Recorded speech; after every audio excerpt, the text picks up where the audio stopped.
begitu login, di sisi frontend adalah menerima inputan username dan password misalnya.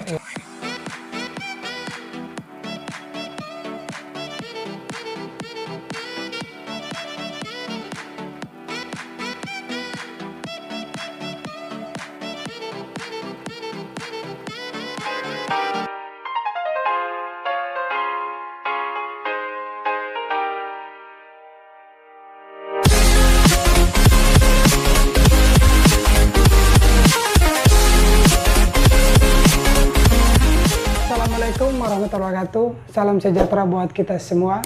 Saya Agib Channel Crew. Kali ini saya lagi di kediaman salah satu narasumber saya yang akan temani saya 10-15 menit untuk menjawab semua pertanyaan-pertanyaan yang pernah dilontarkan oleh teman-teman melalui media sosial IG, Facebook, dan WhatsApp. Langsung saja, inilah narasumber saya, Bang Taher. Selamat sore Bang Taher. Selamat sore. Apa kabar? Alhamdulillah sehat. Syukur. Bang Taher lebih akrab lagi. Mending Bang Taher perkenalkan diri dulu biar teman-teman di luar sana juga tahu Bang Taher. Oke. Kalau nama asli Muhammad Tahir Lahadi, biasanya dipanggil Tahir atau Taken. Kalau orang-orang Banda biasanya manggilnya Taken. Terus kalau di Banda itu tinggalnya di Desa Kampung Baru, Pantai Sero. Terus di sini udah sekitar kurang lebih 4 tahun lah di sini. Sekarang posisinya kerja di bagian mana? Oh, kalau masalah pekerjaan sekarang bagian IT di perusahaan Excel Axiata, khususnya di bagian Enterprise Touchpoint, Back-end Developer atau Arsitek. Oh, good.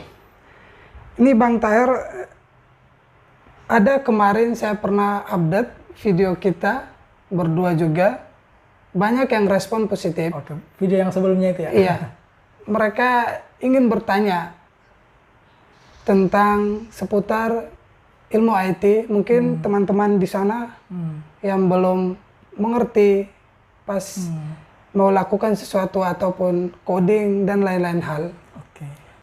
Oke teman-teman, langsung aja pertanyaan yang pertama, number one.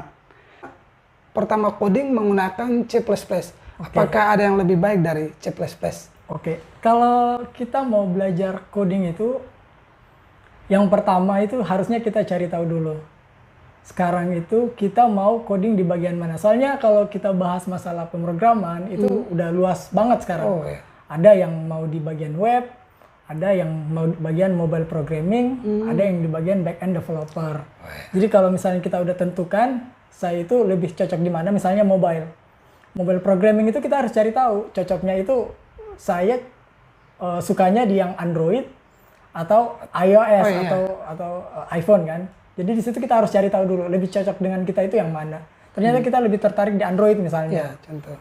Begitu kita cari tahu di Android, udah pilih yang kita mau belajar itu di bagian Android, kita harus cari tahu lagi. Soalnya semakin spesifik lagi, biar lebih fokus. Jadi kita cari tahu, ternyata di programming Android itu, untuk teman-teman tahu, itu ternyata ada 2 tipe.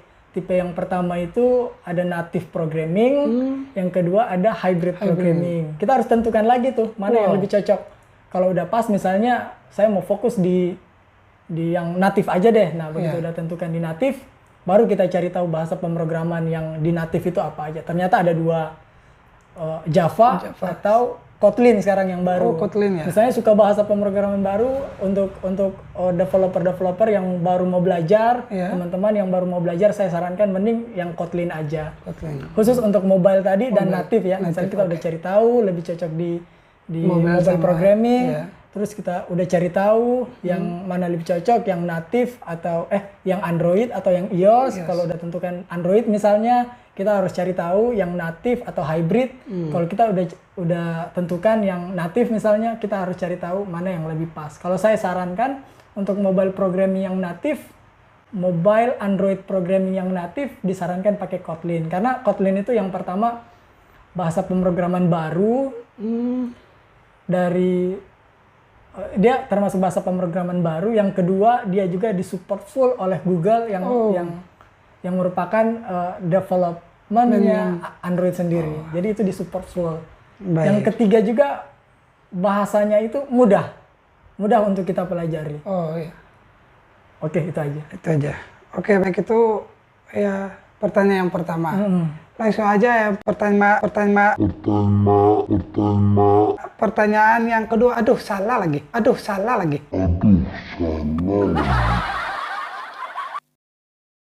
Pertanyaan yang kedua, teman-teman. Framework XL Web pakai Angular JS apakah bukan? Oh, ini pertanyaan udah agak spesifik ya. Iya, udah Kalau spesifik di banget. Excel sendiri, kebetulan posisi saya yang sekarang itu kan arsitek back-end developer di Enterprise Touchpoint. Iya. Sebelumnya itu saya pernah di Touchpoint and Fulfillment, itu di bagian front-end. Terus pernah pindah juga di middleware development, itu di tim API and microservices. Jadi saya bisa jelasin itu.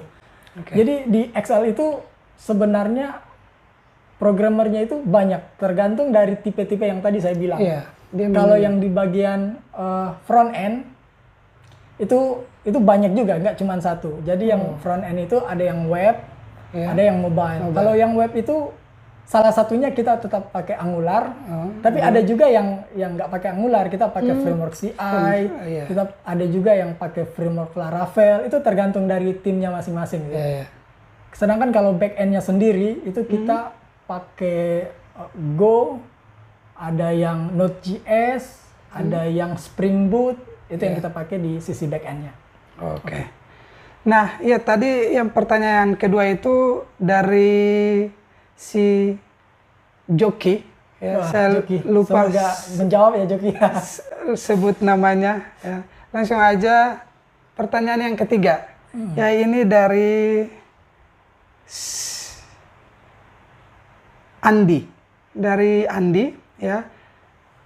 Perkembangan IT Indonesia bagaimana saat ini? Oke, kalau kita lihat perkembangan IT di Indonesia itu sudah tidak diragukan lagi, udah sangat pesat ya. Iya. Soalnya yang pertama ya tolak ukurnya itu kita bisa lihat dari pemakaian handphone aja tuh. Sekarang karena handphone itu kan salah satu bagian dari teknologi. Teknologi ya. Jadi sekarang itu anak kecil pun itu udah gunakan pegang HP, udah tahu cara bermain sosial media, udah bagaimana caranya streaming YouTube. Itu adalah buah dari perkembangan teknologi di Indonesia. Jadi kalau kita mau lihat perkembangan teknologi di Indonesia, lihat aja dari penggunaan HP. Dia itu seperti apa. Kalau udah sampai di pelosok, berarti perkembangan teknologi Indonesia udah merata. Udah maju lah. Karena internet pasti udah masuk ke sana. Seperti itu. Itu pertanyaan yang ketiga ya. Semoga menjawab ya Andi. Iya nih. Nah, yang keempat nih, ya. Sebesar apa sih IT di bidang industri startup lainnya? Ya, ini sabar, namanya si Ani. Neng Ani. Oke. Ya, semoga terjawab. Ani bertanyanya di bagian startup ya. Iya, startup. Kalau kita lihat startup yang ada khususnya di Indonesia itu sendiri, seperti Tokopedia, Gojek, Bukalapak, dan lain-lain. Mereka itu memang bisa dibilang dapurnya mereka itu adalah IT. Iya. Soalnya mereka itu meng-IT-kan yang sebelumnya adalah manual gitu. Misalnya Gojek. Biasa-biasa. Gojek dulu untuk dapat penumpang ya tunggu di pangkalan ojek.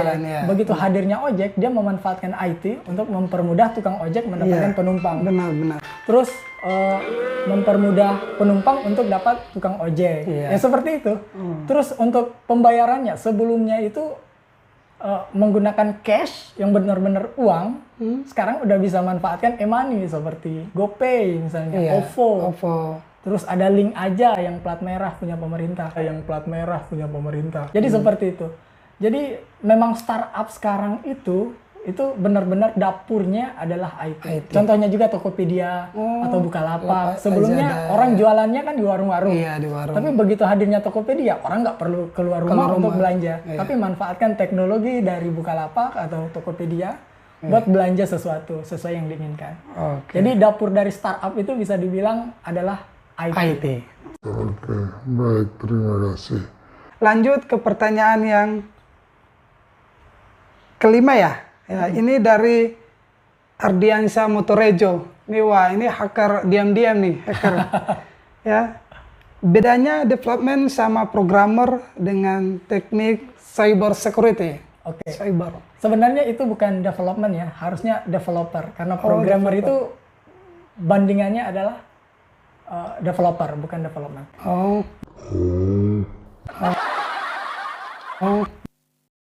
Jadi kalau programmer itu biasanya disebut sebagai coder, sedangkan kalau developer itu biasanya disebut software engineer. Bedanya apa sih mereka berdua ini? Jadi kita bahas yang dua ini dulu ya, baru yang ke belakang. Jadi programmer itu orang yang punya kemampuan memecahkan masalah dengan ngoding. Jadi misalnya ada klien nih datang, bro, bisa bikin ini nggak? Saya ini punya masalah penjualan, bisa bikin aplikasi buat jualan nggak? Dia bilang, oh bisa. Nah itu adalah programmer. Sedangkan kalau developer, bedanya dengan programmer, dia bisa bukan cuman jago ngoding, tapi yang dia lihat itu dari sisi desain, dari sisi arsitek, dari sisi keamanan, itu dia perhatikan. Jadi yang dia perhatikan dari seorang development atau seorang developer adalah keseluruhan sistemnya, mulai dari maintenance-nya. Kalau programmer cuma bikin program selesai. Kalau developer harus sampai maintenance-nya, bagaimana security-nya, bagaimana scalability-nya. Kalau misalnya ada crash, gimana cara nge-solve-nya, ya seperti itu. Itu developer dan programmer beda. Terus hubungannya dengan cyber security apa? Nah, cyber security itu sebenarnya berbeda dengan programmer dan developer. Mereka itu sebenarnya ibaratnya polisi di bagian IT. Jadi mereka itu kayak gitu. Jadi kalau ada hal-hal yang aneh itu mereka harusnya tahu. Jadi misalnya ada kebocoran data atau ada malware yang masuk ke sistem, mereka harusnya tahu karena mereka adalah guard atau penjaga dari sebuah sistem. Jadi bedanya programmer, untuk lebih mudahnya programmer dengan developer itu bedanya seperti ini. Programmer jago ngoding. Sedangkan developer tingkat lebih tingginya dari programmer. Jadi orang kalau programmer udah jago, jadinya berada di level developer. Soalnya dia bisa tahu kekurangan dari sistem yang dia bangun, dia bisa tambal kebocorannya di saat proses developmentnya, ya seperti itu. Baik, thank you. Lanjut ya. Tadi semoga Ardiansa bisa terjawab ya. Lanjut pertanyaan yang ke-6 dari Army, Neng Army ya, nggak tahu nih, intinya Nona Army lah ya. Games developer sama finance industry Indonesia. Apa? Game developer sama finance industry Indonesia. Oke. Kita lihat ke belakang dulu ya. Dulu developer menciptakan game hanya untuk menghibur. Jadi ada orang yang bikin game benar-benar hanya untuk main aja gitu. Nah sekarang udah beda, udah campur dengan sisi ekonomi atau finance. Jadi orang kalau bikin game sekarang developer game bikin game pasti ada hal yang harus kita beli dari mereka. Misalnya game PUBG. Itu kalau kita mau dapat skin yang bagus-bagus, ya kita harus top up UC misalnya. Gimana caranya? Ya harus beli UC-nya. Seperti itu. Kalau misalnya juga Mobile Legend, untuk dapat crown-crownnya itu ya kita harus top up juga kan ke mereka. Nah itu sekarang gamenya itu udah berkembang begitu pesat, akhirnya dia bisa menghasilkan money bukan hanya untuk main doang. Gitu, tapi bisa menghasilkan uang.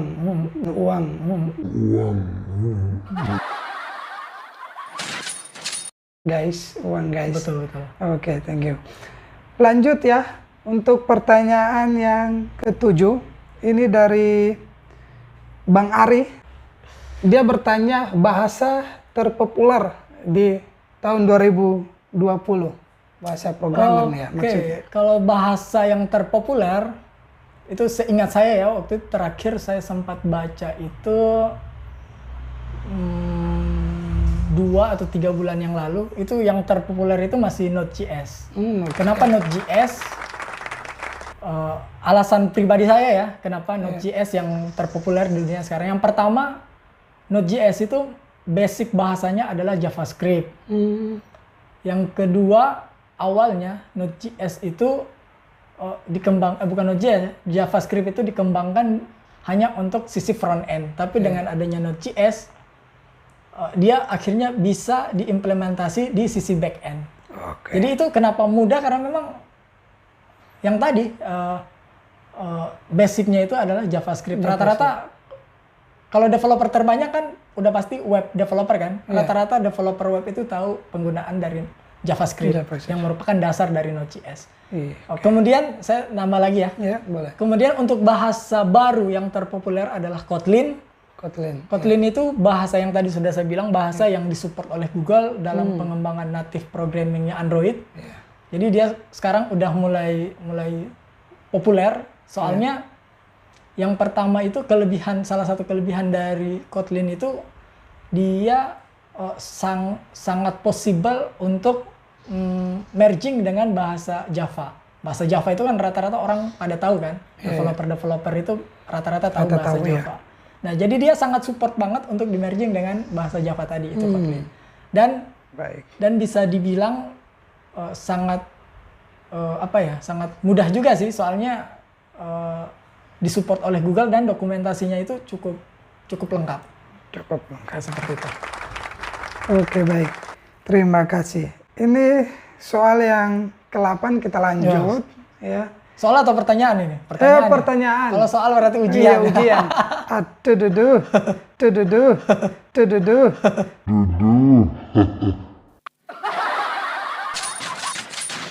Pertanyaan yang ke-8 dari Ardian Samutrejo juga, pertanyaannya, apa bedanya development back-end yang tadi ya? Kalau harusnya perbedaannya itu back end dan front end. Itu pasangannya. Jadi saya jelasin ya. Karena kebetulan saya itu sempat masuk di dua-duanya gitu. Jadi kita mulai dari front end dulu. Front end itu adalah sistem yang dibangun di sisi customer. Jadi yang customer lihat itu adalah sisi front end. Misalnya kita bikin web, yang kita lihat webnya langsung di layar monitor, itu adalah front end-nya, itu development di sisi front end. Kemudian aplikasi Android itu termasuk front end development. Soalnya customer langsung yang lihat, yang bersentuhan langsung. Kemudian kalau back end itu biasanya adalah logical process yang ada di belakang sistem. Jadi sistem itu yang paling belakang adalah back end developer. Fungsinya adalah untuk menerima atau memberikan service dari si front end. Jadi mereka ini sebenarnya nggak bisa saling lepas. Jadi ada front end, ada developer. Front end misalnya minta, saya contohkan ya, misalnya login. Begitu login, di sisi front end adalah menerima inputan username dan password misalnya dari customer. Atau user. Jadi begitu front end terima, datanya itu dikirim ke back end untuk ngecek username dan password ini benar nggak. Ya, jadi yang menentukan logical atau decision bahwa username dan password itu salah adalah di sisi back end. Karena back end juga punya database. Jadi begitu dia cek, ternyata udah sesuai, dia balikin nih ke front end. Username dan password benar nih, silahkan lanjutkan. Jadi front end tinggal lanjutin. Loginnya sukses, bakalan masuk di menu dashboard misalnya. Nah itu bedanya front end dan back end secara analogi dari saya seperti itu biar lebih mudah. Ini menarik. Langsung saya tambahin, kita kan biasa masuk login di salah satu aplikasi atau apa. Di situ paspor kita, email kita udah benar, tapi mereka mengatakan invalid mulu, salah mulu. Di situ apa kesalahan dari sistemnya atau emailnya atau gimana? Itu kalau lihat dari pengalaman saya, itu ada beberapa faktor. Yang pertama, bisa jadi di sisi back end ada sedang maintenance misalnya, lagi ada perubahan, dan ternyata perubahan itu membawa impact ke login misalnya. Itu bisa pengaruh. Yang kedua itu, misalnya kita menggunakan login third party menggunakan email, karena biasanya kan kita kalau lihat aplikasi, login menggunakan Google, login menggunakan Facebook, login menggunakan Twitter, itu macam-macam lah. Itu berarti kita sistem kita manfaatin third party di situ kan, SDK third party. Nah, bisa jadi front di situ kan yang menggunakan third party kan udah pasti di sisi front end kan. Bisa jadi front end kita salah menangkap respon dari third party tadi. Itu dari pengalaman saya. Jadi kalau salah bisa jadi terjadi invalid proses di situ atau invalid logical. Bisa jadi gagal. Jadi harus ada perbaikan dulu di situ baru oke. Itu yang dari pengalaman saya. Oke. Terima kasih. Lanjut ke pertanyaan yang ke-9 dari Bang Arif, ya. Rekomendasi laptop buat developer Android yang terbaik lah. Oke, sekarang saya ambil dari minimum requirement aja ya. Jadi saran terendah. Saran terendah itu sebenarnya untuk development Android itu ada 2 yang diperhatikan. Yang pertama prosesor, yang kedua RAM. Prosesor minimum adalah Core i3 kalau perlu, Core i3. Itu paling minimum. Kalau di atasnya itu lebih bagus. Itu Core i3. Kemudian RAM minimal itu kalau bisa 4 GB. Soalnya Android Studio dan emulator, ini kan Android kan? Iya, Android. Android Studio dan emulator itu kalau nggak salah dia makan RAM untuk mereka berdua aja itu udah 2 GB. Jadi laptop yang kurang dari 2 GB itu udah pasti nggak bakalan bisa nge-develop itu. Berat lah ya. Nah, kemudian laptop apa yang paling bagus? Nah, kalau laptop yang paling bagus, sekarang yang saya pakai itu MacBook Pro. MacBook Pro, cuman memang harganya ya mahal lah gitu. memang puas banget. Di situ kita bisa nge-develop Android dengan sangat smooth, sangat baik, menggunakan emulator atau langsung di debug di real device Android itu mulus banget. Kemudian selain bisa ngedevelop Android karena itu adalah ekosistemnya Apple, kita akhirnya bisa juga ngedevelop aplikasi iOS di situ. Ya itu. Jadi saran saya kalau punya banyak uang, belajar untuk jadi seorang profesional, ya pakai MacBook Pro. Tuh sarannya. Lanjut ya pertanyaan yang ke-10 dari si Rudi, ya, Bang Rudi. Bahasa programmer apa yang dicari perusahaan saat ini? Oke, sebenarnya kalau dari pengalaman saya sendiri ya, tergantung dari industri mana yang kita mau masuk. Oke. Misalnya target kita adalah perbankan. Itu belajar bahasa yang lama-lama. Misalnya Java itu perbanyak aja Java karena perbankan itu masih menggunakan Java. Kemudian kalau target kita itu di startup, itu pelajari bahasa-bahasa yang baru. Pelajari bahasa yang baru, framework baru, teknologi baru. Karena startup itu lebih mengedepankan dengan teknologi yang terbaru. Sedangkan kalau di sisi perbankan, mereka lebih mementingkan stabilitas dari sistem mereka. Jadi misalnya dari dulu udah pakai Java, itu udah malas tuh mereka rubah. Takutnya kalau rubah bakalan ngacauin sistemnya mereka gitu. Soalnya kalau perbankan itu down sedikit, itu duit yang melayang udah banyak. Karena transaksinya bakalan ke pending. Ke pending terus. Kalau untuk telco, seperti saya telco, itu macam-macam. Soalnya kita kolaborasi antara sistem yang lama, sistem yang baru. Itu ada kolaborasi. Intinya belajar aja lah. Insya Allah kalau kita udah hebat, kita bakalan dicari. Seperti itu. IT ini mah lapangannya luas. Bisa dibilang begitu. Pekerjaan yang cari kita. Oke. Oke, lanjut untuk pertanyaan yang ke-11. Randy, ya, apa itu IoT? IoT, bacaannya itu IoT, Internet of Things. Sorry, speak English parah. Oke, jadi IoT itu kita harus tahu ini dulu, revolusi industri dulu. Revolusi industri pertama itu kita mulai memanfaatkan mesin-mesin untuk membentuk sesuatu kan. Nah, sekarang di zaman revolusi industri 4.0 atau 4.0 itu rata-rata orang udah memanfaatkan IoT untuk mempermudah perusahaan atau mempermudah manusia gitu. Jadi Internet of Things itu bisa dibilang komunikasi antar mesin dengan memanfaatkan internet sebagai media komunikasi mereka. Contohnya gini, dulu itu kita masuk ke smart city aja ya. Smart city kan udah termasuk implementasi dari IoT juga. Jadi dulu polisi itu untuk melakukan tilang, ya mereka harus turun ke jalan, lihat kalau ada pengendara yang melakukan pelanggaran terus ditilang. Sekarang udah muncul elektronik tilang, e-tilang. E-tilang itu ada kamera. Kamera itu punya resolusi yang tinggi, punya sensor yang capability-nya oke. Jadi dia tinggal nyorot ke titik-titik tertentu. Dia udah bisa tahu, oh ternyata kendaraan dengan nomor polisi sekian itu melakukan terobosan lampu merah, pelanggaran terobosan lampu merah. Akhirnya data yang dia tangkap tadi dikirim ke pusat data, misalnya ada di Mabes Polri atau Dinas Perhubungan. Terus data tadi diolah, terus bakalan diterbitkan surat tilang otomatis. Surat tilang itu yang bakalan dikirim ke alamat sesuai dengan plat nomor yang pelanggar. Seperti itu. Itu manfaat dari IoT. Jadi kamera memanfaatkan teknologi internet untuk mengirim data pelanggaran, kemudian diolah langsung. Otomatisnya itu disebut dengan Internet of Things. Salah satu contoh Internet of Things.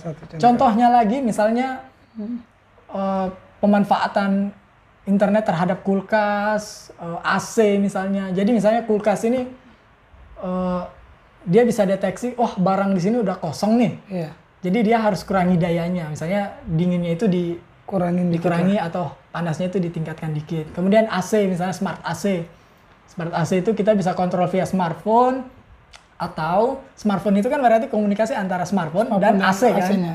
Kemudian dia bisa otomatis tahu deteksi bahwa wah di ruangan ini nggak ada orang, dia bisa mati otomatis. Nah itu salah satu contoh dari implementasi IoT.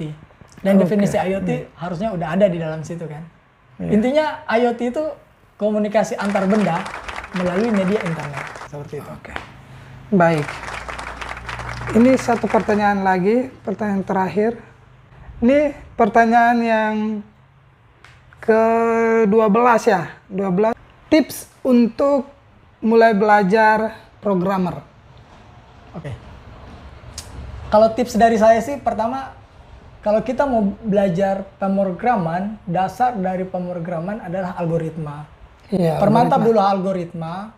Terserah, permantapnya itu bisa dengan cara bikin pseudocode, belajar logika misalnya. Contoh aja pengulangan 1 sampai 10. Kalau dibikin algoritmanya seperti apa. Pokoknya belajar aja algoritma. Kalau udah matang di algoritma, mau terjun ke bahasa pemrograman apapun itu udah sangat gampang. Untuk tips yang berikutnya, selalu coba-coba.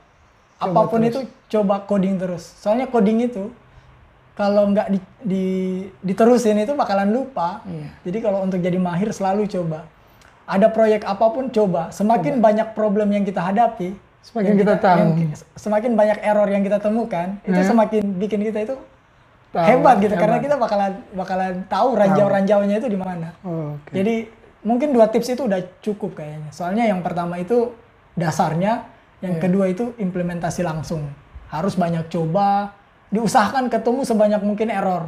Karena dia bakalan jadi ranjau di situ. Kita bisa tahu, oh ini kalau saya code seperti ini bakalan error nih. Kalau kita udah pernah coba kan, seperti itu. Mungkin itu udah cukup. Oke, baik. Itu sudah pertanyaan. Ini tambahan juga, menjadi seorang programmer itu susah atau enggak sih? Kalau saya itu di depan laptop mulu, ya. Pasti jadi matanya. Jadi saya flashback ke belakang dulu ya. Kenapa saya harus memilih jadi developer? Dulu waktu SMA, seingat saya itu SMA di SMA 1 Banda. Sekarang SMA 1 Maluku Tengah ya namanya. Dulu waktu saya kelas 3 itu pertama kali internet masuk di sekolah. Tahun berapa itu? 2009, awal 2009 lah. 2009. Nah, pas di situ akhirnya kita kan udah bebas masuk lab komputer kan? Bebas masuk untuk main internet. Di situ saya pernah pernah nggak sengaja itu mutar Winamp, mutar lagu lewat aplikasi jadul itu Winamp. Iya. Pas putar akhirnya saya berpikir, ih keren juga ya, bagaimana ya caranya bikin aplikasi Winamp ini. Terus ada perhitungan yang terpaksa saya buka juga via kalkulator kan di komputer. Akhirnya saya berpikir lagi, ih gimana ya cara bikin kalkulator ini, Winamp ini kayak gimana ya. Akhirnya saya cari tahu, terus browsing bagaimana cara bikin aplikasi begitu kan. Akhirnya udah dapat pencerahan lah. Akhirnya saya mutusin untuk lanjut kuliah di bagian IT. Untuk mudah dan enggaknya sebenarnya kalau awal itu termasuk sulit sih. Sulitnya itu karena kita berhadapan dengan logika-logika, kita berhadapan dengan coding-coding, dengan aturan-aturan mengetik. Pokoknya awalnya itu pasti bakalan susah dulu ya, sulit. Tapi kalau lama-kelamaan justru makin asik. Apalagi kalau kita berhasil bikin satu aplikasi, itu bikin ketagihan. Misalnya kita bisa bikin web gitu yang benar-benar misalnya pakai PHP, terus jadi gitu webnya. Itu senang banget. Itu bakalan bikin ketagihan. Wah ini kayaknya seru nih, bakalan bikin lagi. Saya itu belajarnya itu dulu kayak gini. Dulu awal Facebook booming kan, waktu saya kuliah itu awal sosial media booming, Facebook khususnya. Akhirnya saya berpikir, wah kayaknya keren nih bikin sosial media sendiri. Akhirnya bikin sendiri pakai web gitu. Akhirnya walaupun sederhana ya, yang penting fiturnya kan ada, bisa tulis status, bisa kirim direct message, itu bisa. Yang kedua bikin aplikasi. Begitu Gojek muncul, saya akhirnya penasaran, wah gimana ya bikin aplikasi seperti Gojek gini ya. Akhirnya pokoknya coba terus. Betul. Itu bakalan melatih kita untuk nggak pusing dengan programming itu sendiri. Soalnya bakalan asik. Ini lanjut ya, menarik tadi berbicara tentang membuat web atau aplikasi. Nah, apakah Bang Tahir sendiri pernah punya planning untuk buat salah satu aplikasi yang bermanfaat mungkin buat di Banda Neira ataupun dimanapun ya, itu ada rencana mau buat aplikasi atau ini maksudnya aplikasi sendiri kan? Iya, aplikasi di kantor, enggak, atau yang lain komunitas enggak kan? Jadi sebenarnya gitu, kalau dia sih ada banyak banget niat untuk bikin aplikasi, cuman karena waktu jadinya nggak sempat. Jadi dulu itu kita pernah, mungkin dulu di bincang-bincang kita sebelumnya itu kan pernah saya singgung kan? Oh ya, sama teman-teman. Iya betul. Itu sebenarnya udah mulai ada aksi untuk ngebangun, kita bertiga itu ngebangun e-commerce. Itu sama siapa aja teman-teman? Jadi itu teman sama Arwin sama Jiran Jempol, orang Banda juga.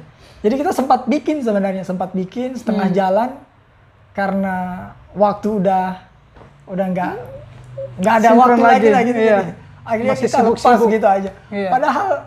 Padahal udah kalau mau kita launching itu sebenarnya udah bisa. Bisa ya. Dari 2000 berapa tuh ya? Oh udah lama banget. Saya pernah dengar juga. Iya. Itu akhirnya gagal. Namanya itu kalau nggak salah Aneka Belanja.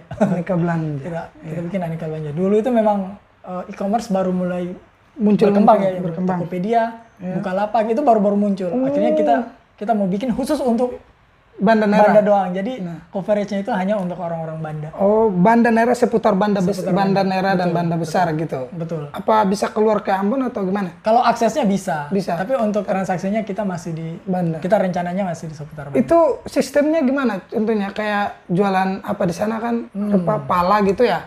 Oh iya, seperti itu. Jadi gimana? Dia itu kan sistemnya marketplace. Misalnya ada orang yang mau jual pala gitu kan. Dia tinggal buka aplikasi posting tersebut. Palanya di situ. Kalau ada pembeli tinggal lihat via aplikasi itu. Terus transaksinya sama kayak e-commerce yang lain. Sebenarnya lebih ke apa ya? Mau bilang mirip OLX sekarang, ya seperti itu. Tapi ternyata nggak juga. Soalnya ada produknya dari kita juga yang kita jual ke sana. Rencananya seperti itu. Sistemnya udah jadi, cuman nggak lanjut lagi kita. Lanjut. Berhenti aja di tengah jalan. mudah-mudahan kalau ada kesempatan kita harus kembali lagi. Tapi ya ini harusnya saya harus berbincang-bincang sama teman-teman Anda juga, si Arwin sama Jira. Untuk lebih lengkap mendingan tanya ke mereka biar juga. lebih lengkap. Apakah masih ada lanjutan benar-benar buat aplikasi tersebut atau enggak? Ya. Kemudian saya juga pernah bikin aplikasi pariwisata untuk Banda, tapi itu memang lagi-lagi masalah waktu. Jadi aplikasinya itu berbasis mobile dan berbasis mobile Android dan iOS. Jadi saya udah bikin, cuman belum selesai proses developmentnya dan udah berhenti di situ aja. Jadi hanya sebatas informasi, isinya itu isi aplikasinya hanya sebatas informasi buat turis-turis yang mau cari tahu tentang lokasi-lokasi wisata di Banda. Dia bisa manfaatkan aplikasi itu, terus di situ ada gambar, ada video, bisa komen juga, tapi bukan sosial media ya. Karena memang kalau sosial media itu orang bisa sembarangan posting. Tapi ini enggak. Ini postingan yang di sana benar-benar yang valid dan memang sumbernya itu dari sumber-sumber yang terpercaya gitu. Jadi bikin turis enak lah liatnya gitu. Tapi akhirnya ya lagi-lagi waktu yang nggak bisa. Baik, terima kasih buat Bang Taher yang sudah sempatkan waktu ya sekitar berapa ya, 30 menit kali ya. Semoga yang nonton juga puas dan nggak bosan. Ya, semoga bermanfaat ya. Yang teman-teman yang sudah bertanya, saya banyak-banyak terima kasih. Ya, kalau mungkin teman-teman masih belum puas dengan pertanyaan, ya jawabannya Bang Taher, bisa komen dan atau bisa DM saya juga di Instagram saya Agib Bandanaira atau Facebook Agib The Running maupun WhatsApp. Ya, saya akan selalu menerima pertanyaan-pertanyaan teman-teman. Mungkin itu saja yang bisa kita bincang-bincang ya hari ini. Nanti next time pasti akan saya buat terus bersama Bang Taher dan mungkin saya akan rencana berbincang tentang aplikasi yang akan mereka launching. Ya, rencananya mau launching bersama temannya Bung Arwin dan Bung Jiran ya. Sering disapa gitu. Ya. Oke. Jangan lupa sebelum kalian nonton video ini dan tinggalin video ini, like, comment, subscribe dan share. Semoga bisa bermanfaat dan bisa mengaplikasikan ilmu-ilmu ini. Terima kasih.